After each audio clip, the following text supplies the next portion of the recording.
नमस्कार बहनों, आज हम लेकर आए हैं अनंत चतुर्दशी या गणेश विसर्जन व्रत कथा एवं पूजा विधि। अनंत चतुर्दशी के दिन अनंत देव की पूजा की जाती है। इसे विपत्ति से उबारने वाला व्रत कहा जाता है। इस दिन भगवान अनंत देव को सूत्र चढ़ाया जाता है। पूजा के बाद उस सूत्र को रक्षा सूत्र अथवा अनंत देव के तुल्य मानकर हाथ में पहना जाता है। माना जाता है कि यह सूत्र रक्षा करता है। यह भादो मास शुक्ल पक्ष की 14 को मनाया जाता है। इस दिन अनंत देव की पूजा की जाती है। अनंत देव भगवान विष्णु का रूप माने जाते हैं। इस पूजा में अनंत सूत्र का महत्व होता है, जिसे स्त्री बाएं हाथ में और पुरुष दाएं हाथ में पहनते हैं।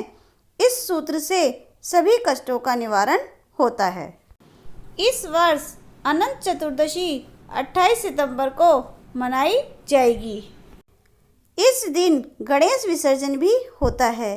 यह अनंत चतुर्दशी महाराष्ट्र में हर्षोल्लास से मनाई जाती है एवं जैन धर्म में इस दिन को पर्युषण पर्व का अंतिम दिवस कहा जाता है।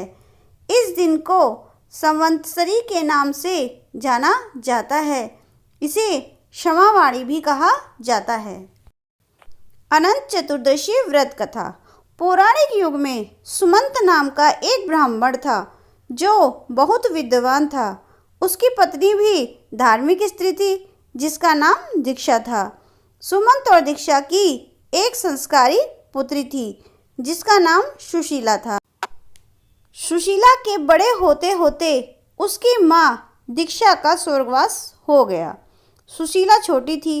उसकी परवरिश को ध्यान में रखते हुए सुमंत ने कर्कशा नामक स्त्री से दूसरा विवाह किया। कर्कशा का व्यवहार सुशीला के साथ अच्छा नहीं था, लेकिन सुशीला में उसकी माँ दीक्षा के गुण थे। वे अपने नाम के समान ही सुशील और धार्मिक प्रवृत्ति की थी। कुछ समय बाद जब सुशीला विवाह योग्य हुई तो उसका विवाह कौंडिन्य ऋषि के साथ किया गया। कौंडिन्य ऋषि और सुशीला अपने माता पिता के साथ उसी आश्रम में रहने लगे। माता कर्कशा का स्वभाव अच्छा न होने के कारण सुशीला और उसके पति कौंडिन्य को आश्रम छोड़कर जाना पड़ा। जीवन बहुत कष्टमय हो गया। ना रहने को जगह थी, ना ही जीविका के लिए कोई भी जरिया। दोनों काम की तलाश में एक स्थान से दूसरे स्थान भटक रहे थे। तभी वे दोनों एक नदी तट पर पहुँचे, जहाँ रात्रि का विश्राम किया। उसी दौरान सुशीला ने देखा वहाँ कई सुंदर स्त्रियाँ सजकर पूजा कर रही थी और एक दूसरे को रक्षा सूत्र बांध रही थी। सुशीला ने उनसे उस व्रत का महत्व पूछा। वे सभी अनंत देव की पूजा कर रही थी और उनका रक्षा सूत्र, जिसे अनंत सूत्र कहते हैं, वो एक दूसरे को बांध रही थी, जिसके प्रभाव से सभी कष्ट दूर होते हैं और व्यक्ति के मन की इच्छा पूरी होती है। सुशीला ने व्रत का पूरा विधान सुनकर उसका पालन किया और विधि विधान से पूजा कर अपने हाथ में अनंत सूत्र धारण किया और अनंत देव से अपने पति के सभी कष्ट दूर करने की प्रार्थना की। समय बीतने लगा। ऋषि कौंडिन्य और सुशीला का जीवन सुधरने लगा। अनंत देव की कृपा से धन धान्य की कोई कमी न थी। अगले वर्ष फिर से अनंत चतुर्दशी का दिन आया। सुशीला ने भगवान को धन्यवाद देने हेतु फिर से पूजा की और सूत्र धारण किया।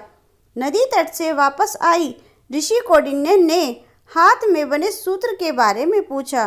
तब सुशीला ने पूरी बात बताई और कहा कि यह सभी सुख भगवान अनंत के कारण मिले हैं। यह सुनकर ऋषि को क्रोध आ गया। उन्हें लगा कि उनकी मेहनत और श्रेय भगवान को दे दिया और उन्होंने धागे को तोड़ दिया। इस तरह से अपमान के कारण अनंत देव रुष्ट हो गए और धीरे धीरे ऋषि कौंडिन्य के सारे सुख दुख में बदल गए और वो वन वन भटकने को मजबूर हो गए। तब उन्हें एक प्रतापी ऋषि मिले जिसने उन्हें बताया कि यह सब भगवान के अपमान के कारण हुआ है। तब ऋषि कौंडिन्य को उनके पाप का आभास हुआ और उन्होंने विधि विधान से अपनी पत्नी के साथ अनंत देव का पूजन एवं व्रत किया। यह व्रत उन्होंने कई वर्षों तक किया, जिसके 14 वर्ष बाद अनंत देव प्रसन्न हुए और उन्होंने ऋषि कौंडिन्य को क्षमा कर उन्हें दर्शन दिए, जिसके फलस्वरूप ऋषि और उनकी पत्नी के जीवन में सुखों ने पुनः स्थान बनाया। अनंत चतुर्दशी व्रत की कहानी भगवान कृष्ण ने पांडवों से भी कही थी, जिसके कारण पांडवों ने अपने वनवास में प्रति वर्ष एक व्रत का पालन किया था, जिसके बाद उनकी विजय हुई। अनंत चतुर्दशी का पालन राजा हरिश्चंद्र ने भी किया था, जिसके बाद उनसे प्रसन्न होकर उन्हें अपना राजपाट वापस मिल गया। आइए अब जानते हैं कि अनंत चतुर्दशी व्रत का पालन कैसे करना चाहिए।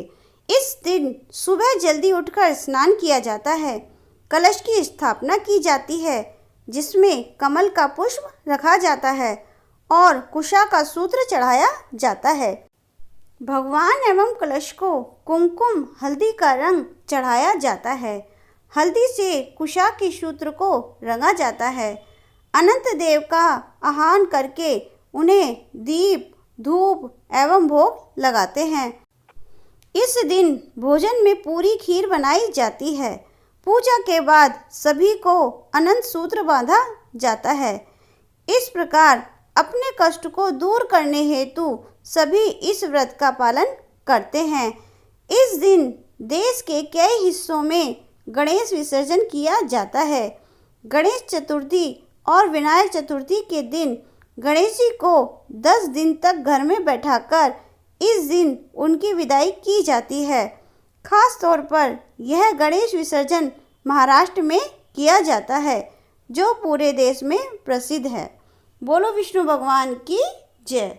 बोलो गणेश जी महाराज की जय।